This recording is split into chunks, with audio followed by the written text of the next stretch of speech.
doesn't make me like a hypocrite or anything, because I would have traded him.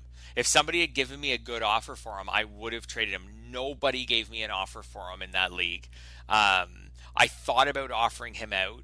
I remember one of the offers I was considering was Pete Alonso, and I just couldn't get myself to send it. Like, I remember thinking about it, and I was like, I want a little more. I think he was a $27 player in the NL, and Tatis was 38, and I was like, I can't quite. And then I thought about offering him for Machado, and I thought, the other guy will never take that. Like, at the time when he was injured, I was like, the other guy will never take that. And I didn't quite find my sweet spot, and nobody offered me a deal. And man, am I ever glad that nobody offered me a deal. I don't think the advice we were giving was bad. This is just a unique situation where a guy has been like so incredibly talented that he's recovered from an injury quickly. Everyone thought they were crazy when he came back. He comes right back, and he's like you said, he's the number one player. Like, I don't ever remember seeing something like this before. Yeah. I mean, I think that the process was sound and the process was right. And I wouldn't take back the process, but going back thinking some of the numbers I put together. So I put together a probabilistic model and said, okay, well, there's like a 5% chance he's going to come back in a month, and 10% chance he's going to come back the next 3 weeks. And there's a 35% chance he's out for the whole year. And I think that the problem with that model was not the model, it was the parameters. 35% chance for him out for the year. That was probably a little drastic. Maybe it should only have been 20%. Not going to come back for a month, only 10% chance. Maybe it should have been a little bit more, being that the Padres said, no, he's not going to miss much time. So I think that if I rejigger some of the math, I probably would have said, okay, I would trade him for Bo Bichette. Instead of saying trade him for Javi Baez. I think the process was right. And look, there's a lot of risk in that top pick. And when a guy looks that bad, and you know how many errors he was committing? He was committing so many errors. He did not look the least bit right, and I'm still astonished that he came back. I think everybody is. So many people thought he wasn't going to come back. So many people, though, are married to that first or second pick. They're saying, you know what, I'm not going to trade him because he's either going to make my team or he's going to break my team. That's wrong. A lot of people think that, and then you go to the second round, and everyone, when second Luis Castillo started not pitching well, people saying, you know what, there are probably more. It's a difference of a round. That's the difference. No. But Castillo was bad performance, and I guess you can throw in some injury. Hey, why is he performing bad? Maybe his injury. I mean, this was just a question of you don't know, is he coming back? When's he coming back? That's just a health risk right off the bat, and a big one at that. Well, then what about trading Adalberto Mondesi earlier this year? Would win that same idea then, isn't it? I mean, he's a second-round player. Would you have been more willing to trade Mondesi that much earlier? No, I mean, with Mondesi, I advocated not going anywhere near him with a 20-foot pole because of the risk. But if you had him, would you have traded him because of his injury? Because you think he's not going to come back? Because how much value did someone get out of Mondesi yet? It's the same. It's similar, but it's not the same. But with Tatis, though, the trade market was there. If you said, hey, I'll take Javi Baez for Tatis, that trade market was ripe. Like anybody who had Baez, or not anybody, but enough people who had Baez or somebody in that caliber would have said, okay, I'll take a gamble on Tatis. So you were able to get that. Mondesi, I mean, what are you? If you drafted him, what are you going to get back from Mondesi? I don't know if there was a good trade available at that point. So when I was writing the Tatis article, my thought was it all depended on what replacement level was in your league. So, for example, Tatis for Javi Baez to me was. I can't stand Javi Baez, but if I could stand him, value level. From a value level, that made sense. For example, in an NL only, because the replacement level in NL only is a complete zero. Correct. It might in a 15-team league. I said something like Tim Anderson, who was a couple rounds ahead of Javi Baez in drafts, and then in like a 10-team league, it was like Bo Bichette. Like where I'm dropping around because the replacement level is so high.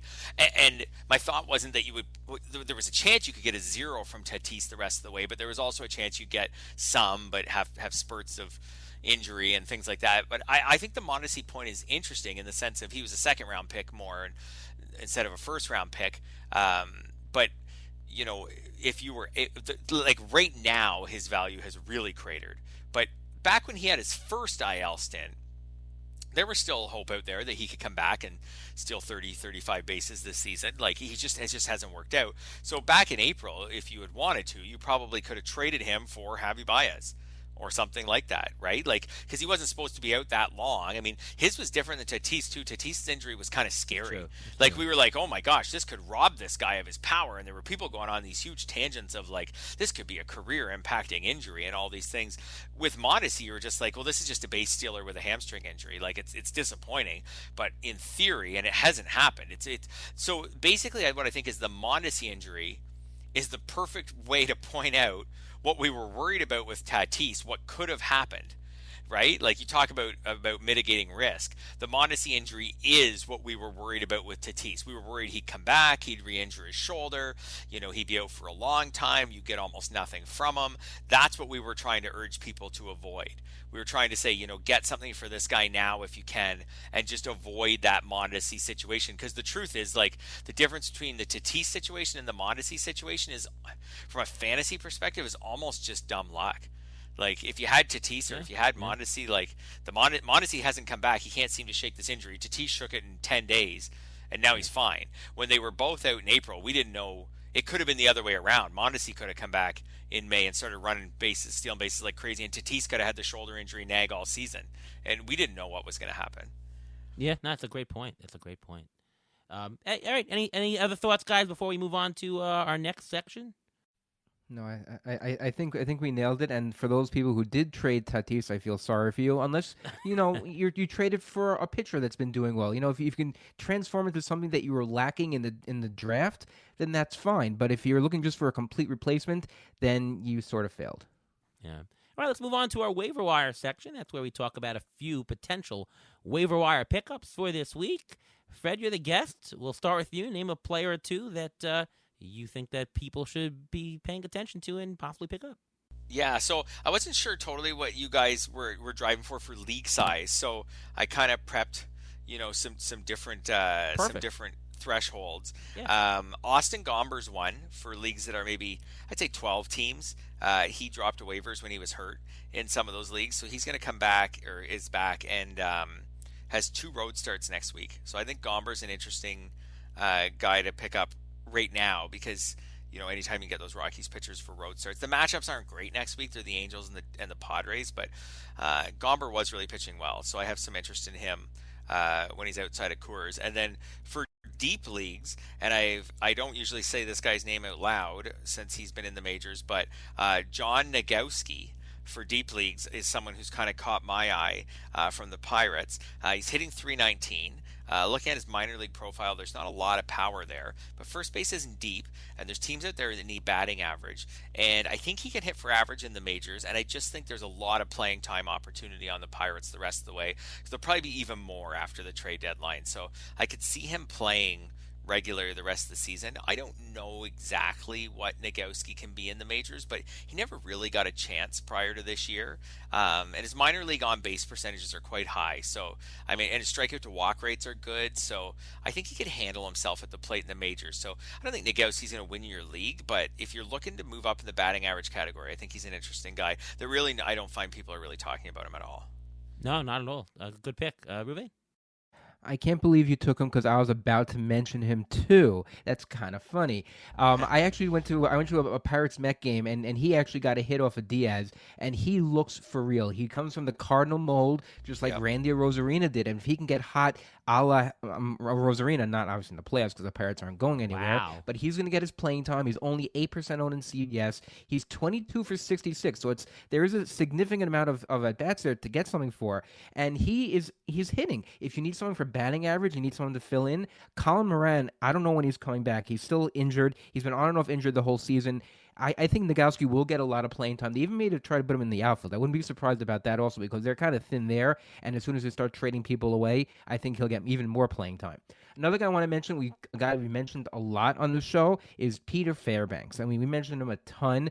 J.P. Fireeisen went on the IL with shoulder issues, and Peter Fairbanks went through a rough spot where his ERA jumped up a little bit, but in the last 7 appearances, he's allowed 1 hit and no walks. He has 2 stolen bases also in the last week. He's only 16% owned in CBS, and he's definitely a guy, if you're looking for saves, that's a guy to grab, especially because you see now already that the Rays are boosting their lineup. They're going to have a better team. They just got Nelson Cruz. So they're going to get a lot more save opportunities, I think. And one other guy I wanted to mention, I really didn't think about it that much until I actually heard Aaron Boone talking about him, and that's Greg Allen. Greg Allen was brought up by the Yankees. He was always known for his speed when it was with Cleveland.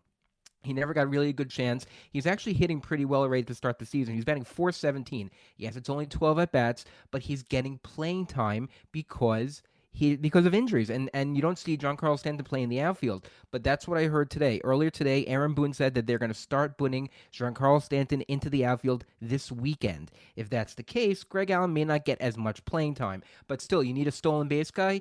This may be your Jared Dyson for the year.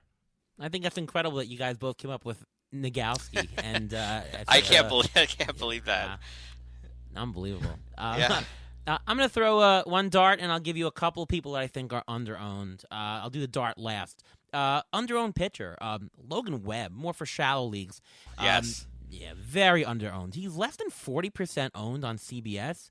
I don't know why. Now, he has got his 2 start this week, although it's against the Dodgers and Houston. And so actually, I'm telling you, it's the time to pick him up because there'll be less people interested in him this week because of those tough matchups. But this guy has a 3.54 ERA, and that's justified by a 3.03 xFIP. He's for real. 60 strikeouts in 56 innings. I have a statistic that I do. It's called MPDI, Maddox Plate Discipline Index, and that basically gives the Greg Maddux philosophy of pitching. So Greg Maddux used to say, you know what, you know who the best pitchers are? It's you throw something outside and the batter swings, and when you throw it down the middle, they don't swing. Logan Webb is one of the best guys in all of baseball to do this. 16% of all pitches that he throws are thrown for strikes, not swung. Only 24% of his pitches are thrown in the zone and swung on. That is the 4th lowest in baseball. This is somebody who I like his stuff. I like his attack approach, and he's getting it done. He's so under-owned. Another under-owned guy, Jose Iglesias, less than 30%. I like these batting average guys. He's batting .281. He's getting tons of playing time, 316 plate appearances, 7 homers, 4 stolen bases. He's got 38 runs. That matters in fantasy. Batting average and runs, they're the categories that are very correlated with success in fantasy baseball. So I think he's under-owned, and he gets a lot of playing time. And Heimer Candelario, less than 50% owned. Another guy, he's got a robust .269 average, looks legit. He's only had 6 homers this year, but I think it should be more. His homer to fly ball ratio is a bit unlucky, 7.5. He's actually better in OBP leagues. He walks a lot, 11%, which he's doing this year, and that's what he's been doing all his career. He's what I call a low variance player. He's pretty stable. Again, it's if you're in first place, if you're in second place, you need a spot in a corner infielder. I think that's a really good pickup for stability. We do these waiver wires and we're just throwing out guys, but sometimes it really matters, again, what kind of roster you have. If you've got a risky roster, you want more of the Nagowskis, less of the Candelarios, and the reverse is true. And the dart I'll throw is Bradley Zimmer, 5% owned. In his last 10 games, batting .324 with 2 homers, 2 stolen bases. He's got that power-speed blend, but here's what I look at. He's now batting leadoff. When you're batting leadoff, I don't care what you're doing, you're going to get some runs. He's hot right now. For deeper leagues, I would throw that dart at Bradley Zimmer. Anyone else you want to throw in, Fred? I think you just made I just want to piggyback on your point you made about Iglesias and some of these guys. Oh, I'll throw in Nico Horner. Yeah. No power, not much. I hit for power in the spring. I just think the Cubs lineup is getting gutted, and he should be hitting high in it down the stretch. He's hitting .321. He's only 16% rostered in Yahoo, which I find crazy. He's 3 positions eligible. Anyways, what I was going to say with your Jose Iglesias is he's on what I call my Freddie Galvis All-Stars, and those are my players who have no upside, but they just play every day, and by the end of the season they have 15 or 20 homers, or maybe they're a 12 homer, 10 steal guy or something. But kind of in homers and steals, they're going to finish like 15 to 20 combined. But there's no real upside with them. But there's also not much downside, and they just accumulate playing time. They don't hurt your batting average. Sometimes they even help it. I think in April you can steer away from those guys and chase the potential breakout guys. But like we're probably already